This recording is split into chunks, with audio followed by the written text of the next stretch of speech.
Hello mga katuwog! So for today's video, ipapakita ko po sa inyo kung paano i-crochet itong market bag with oval base. Gawa muna po tayo ng slip knot at pagkatapos ay mag-chain 30 po tayo. Gamit ko po ang Lana Lanyard na dinoble ko at ang hook naman po ay 5mm. After po natin mag-chain 30, dun sa third chain from hook, dun po tayo mag-start mag-work ng dalawang double crochets. Tapos yung mga susunod po, 1 double crochet into each chain. Ang increase po na ilalagay natin sa bawat dulo ay 6 double crochets. So ito bali meron na tayong 3 double crochets dahil counted yung chain 3 at pagkatapos po ay mag-work tayo ng 1 double crochet into each chain. Ngayon pagdating po natin sa kabilang dulo, saka po tayo mag-work ng increase or 6 double crochets. After po ng paglalagay natin ng 6 double crochets into the last chain, mapupunta tayo sa kabilang side. So, doon sa opposite side niya, maglalagay tayo ng 1 double crochet into each. Kaya doon sa next available na stitch, mag-work tayo ng 1 double crochet hanggang sa makarating tayo or makabalik tayo doon sa kung saan tayo nag-start, yung kabilang dulo. At pagdating po doon ay kung saan nandun yung 3 double crochets natin, mag-work pa tayo ng 3 pa para makompleto natin ang 6 double crochets sa bawat dulo. So, sa pag-end ng round, slip stitch po doon sa ibabaw ng chain 3 natin. At natapos na nga po ang round 1. For round 2 naman, ay mag-work tayo ng increase sa bawat dulo. So, tatandaan niyo po, ang chain 3 dito ay mag-count as 1 double crochet. Tapos, sa parehong stitch or same stitch, mag-work tayo ng 1 double crochet. Dun sa sumunod na dalawang double crochets, mag-work pa rin tayo na increase 2 double crochets into each po. So, bale, doon sa 6 double crochets na ginawa natin sa previous round, mag-work po tayo ng 2 double crochets into each. Dito po sa last 3 stitches at of course doon sa kabilang dulo, 2 double crochets into each po. At pagkatapos niyan, ay madali na lang kasi mag-work lang tayo ng 1 double crochet into each stitch hanggang sa makarating tayo sa increase at doon lang tayo maglalagay ng 2 double crochets into each stitch ng 6 na beses. Pagkatapos po ay syempre mag-work lang tayo ng 1 double crochet into each stitch hanggang sa makapunta tayo dun sa last 3 stitches kung saan dun tayo mag-work ng increase or 2 double crochets into each of the last 3 stitches.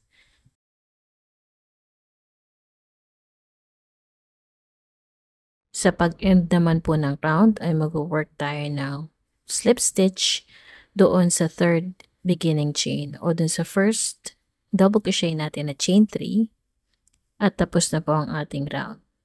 So medyo malaki po itong ginagawa nating oval base at mag-work pa rin tayo na increase din sa susunod.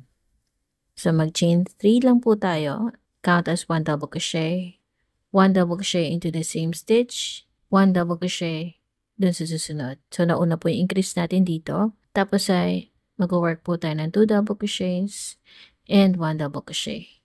Uulitin natin 2 pang beses.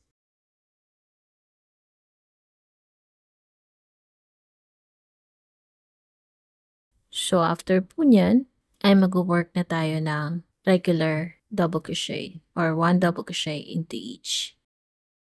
So, mas madali po natandaan nyo na mag-work kayo ng increase doon sa kung saan yung increase natin. So, doon sa kabilang dulo, pagdating po natin doon sa increase, ay mag-work tayo ng 2 double crochets.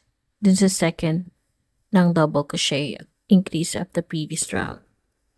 And then, uulitin po natin yan ng 2 beses.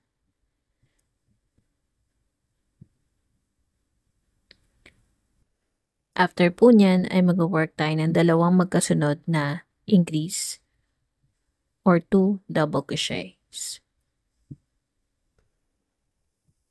So, bali ilalagay natin sa gitna yung increase po. And then, after that, 1 double crochet into the next and then 2 double crochet into the next. Uulitin natin ng 2 beses. Bali dun po sa last 6 stitches natin, dun tayo mag-work ng sequence. Para hindi kayo malito, Doon sa second double crochet na increase, doon tayo mag-work ng 2 double crochets, katulad ng ginagawa natin. So, 2 double crochets, and then 1 double crochet into the next. Ulitin natin 3 beses.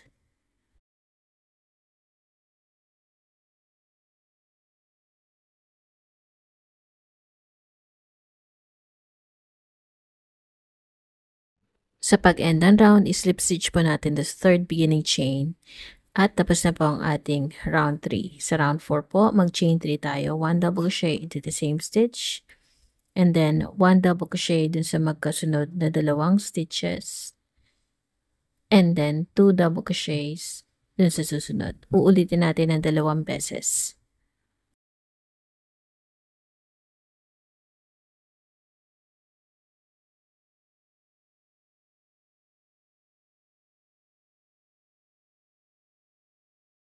Pagkatapos po ay mag-work lang tayo ng 1 double crochet into each of the next stitches hanggang sa makarating na naman tayo dun sa increase area kung saan mag-work tayo ng increase dun sa pangalawang double crochet or increase of the previous round. Once na makarating na po tayo dun sa second double crochet, mag-work na tayo na increase or 2 double crochets and then 1 double crochet into each of the next 2 stitches. 2 beses po. So, natapos sa isa, pangalawang beses ulit. So, increase and then 1 double crochet into each of the next 2 stitches. Mag-work po tayo na increase doon sa magkasunod na stitch. So, bali 2 double crochets into each of the next 2 stitches po tayo. 1 double crochet into each of the next 2 stitches. And then 2 double crochets into the next. Uulitin natin 2 beses. Dito naman po sa paggawa ng oval base, kung mapapansin nyo, ginigitna natin yung increase dun sa oval base pag nakarating na tayo. So, kung nalilito po kayo doon, pwede na naman sundin yung flat circle pattern. At pagkatapos po niyan, of course, mag-work lang tayo ng 1 double crochet into each stitch hanggang sa makarating na naman tayo dun sa increase area sa kabilang dulo.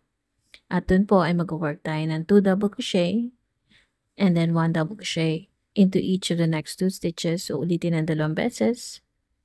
And then after that, 2 double crochet dun sa pinaka-last stitch. Kung mapapansin nyo, 2 ang increase natin dun sa gitna niya. At mag-slip stitch tayo dun sa third beginning chain. At tapos na po ang ating round 4. Sa round 5 naman po, mag-chain 3 tayo and then 1 double crochet into the same stitch. 1 double crochet dun sa susunod na 3 stitches. And then 2 double crochet into the next, 1 double crochet into each of the next 3 stitches. Uulitin ng 2 beses. Bale, tatandaan niyo po kung saan kayo nag-work ng increase. Ang pinakamadali pong gawin ay basta dun sa isa lang, dun sa increase ng previous round, dun lang po tayo maglalagay ng increase or 2 double crochets. And then after that, mag-continue lang po tayo mag-work ng 1 double crochet into each stitch hanggang sa makarating tayo doon sa second double crochet ng increase dun sa kabilang dulo. Pagkarating po natin dun sa second double crochet increase, doon tayo mag-work ng first increase natin.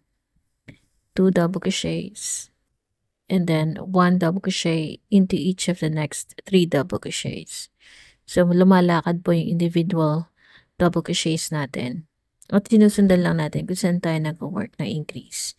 Ngayon, yung oval shape po na to, pagkarating natin sa gitna, doon tayo mag-work ng magkasunod na 2 double crochets. Pero kung mapapansin nyo, ang susunod naman ay individual double crochets into the next 3 stitches. So, bali, ginagawa nating rounded yung oval base na to. At kung titignan nyo after matapos yung oval base, mas rounded siya dun sa nauna kong pinakitang tutorial sa inyo kung paano mag-work ng oval base.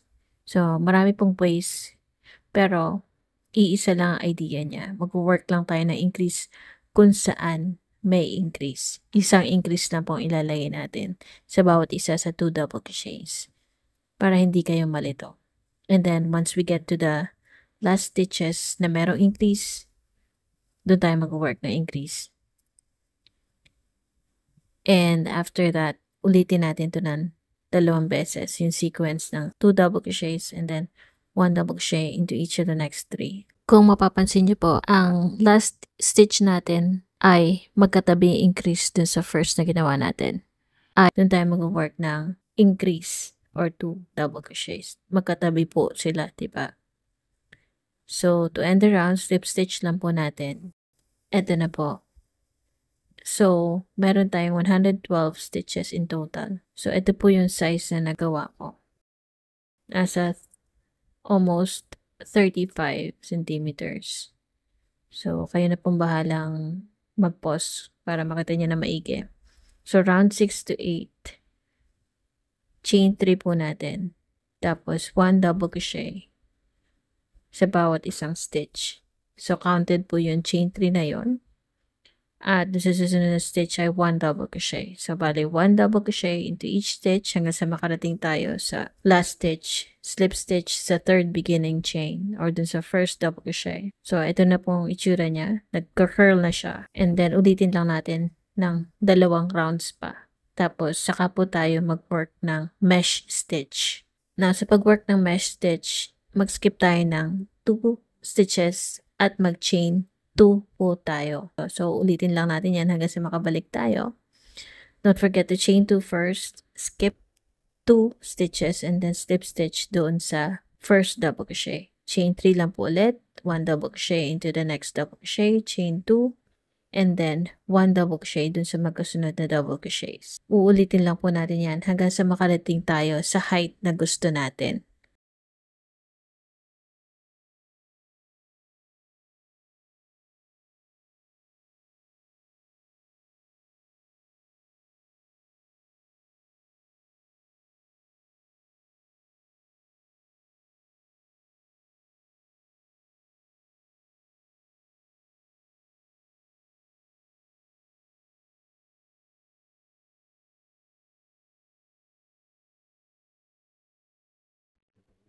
After po natin makarating dun sa height na gusto natin, ay mag-work naman po tayo na 3 rounds of just 1 double crochet into each stitch.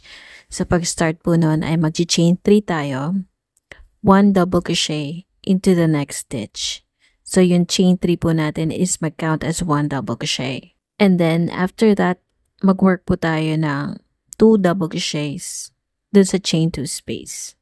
Uulitin lang po natin yan hanggang sa makabalik tayo or makarating tayo sa last stitch. Uulitin po natin to hanggang sa third round ng double crochets. And after that, slip stitch po. Tapos, ngayon po ay i-divide natin ang total amount of stitches around sa 4 para makagawa po tayo ng handle.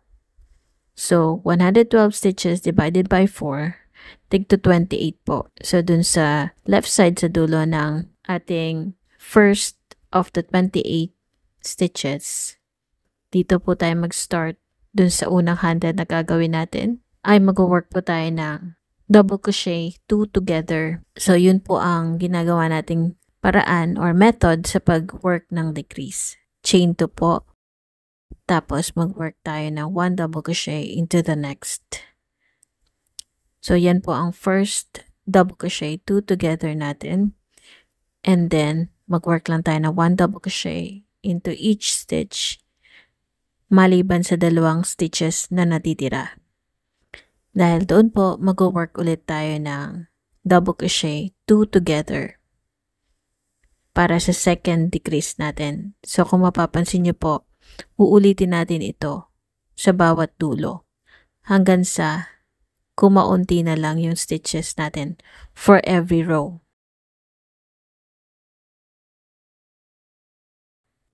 So, sa next row, chain 2 ulit. And then, dun sa next stitch, 1 double crochet.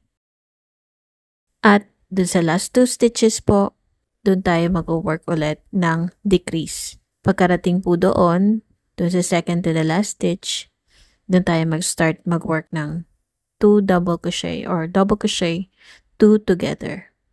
Yan. Para maging isa na lang ang stitch. Uulitin ko lang po yan hanggang sa makarating ako dun sa kapal ng strap na gusto ko. So, up to row 11 ang gagawin ko. Tapos, ang matitira na lang po na stitches ay 6 double crochets.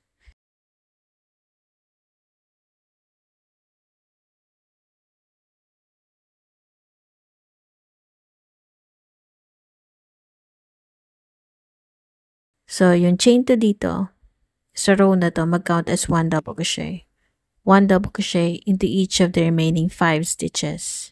Pagkatapos po, ay uulitin ko to up to row 18. Yun po ang magiging strap nitong ginagawa nating market bag. Bale, 7 rows po ang ginawa ko dito sa strap, or pwede nyo pong dagdagan kung gusto nyo na mas mahaba.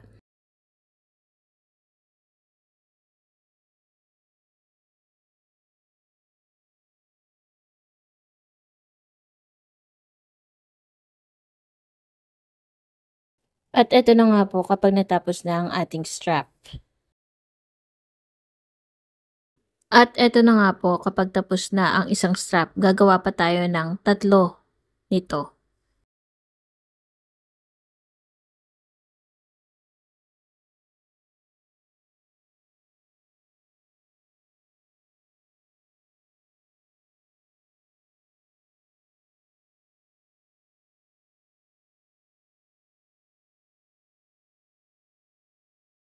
So, uulitin lang po natin ang parehong steps ng 3 pang beses.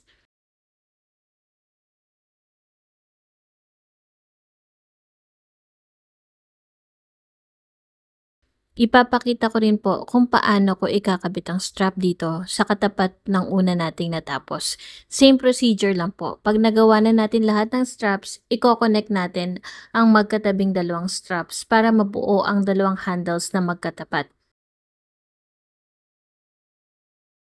Maraming salamat po sa panonood. Sana makatulong ito para mas madali niyong magawa ang inyong market bag. Comment lang po kayo kung may mga katanungan at salamat po sa pag-subscribe.